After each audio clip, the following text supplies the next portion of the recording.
আর যদি আপনার সন্তান যদি কোরআন পড়নেওয়ালা হতো, সন্তান যদি আলেম হতো, সন্তান যদি দিনদার পরহেজগার হতো, এই সন্তান আপনাকে অথবা ওই সন্তানের মাকে সামনে নিয়ে যখন দাঁড়িয়ে যাবে, দোয়া দরুদ পড়তে পড়তে অনুশোচনা করবে, অনুতপ্ত হবে, জ্বলন্ত খুনি মা দুনিয়াতে আমাকে খেয়ে না খেয়ে আমাকে খাওয়াইছে, আমাকে পড়াশোনা করার সহযোগিতা করে, জ্বলন্ত খুনি মা নিজে না খেয়ে না পড়ে আমাকে পড়েছে, জ্বলন্ত খুনি বাবা নিজে খেয়ে না খেয়ে আমাকে পড়ালেখার খরচ বহন করেছে।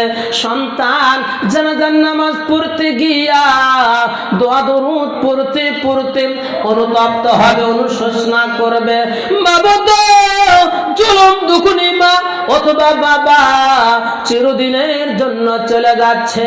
আহারে এই দুনিয়ার বাড়ি গাড়ি অট্টালিকা সন্তান সম্পদ সব রেখে খালি হাত আর পা নিয়ে চলে যায়। আমি সন্তান, আমি মা বাবার জন্য দোয়া দরুদ পড়ে, আল্লাহ মা বাবার তার জীবনের গুনাহগুলি মাফ করে দাও।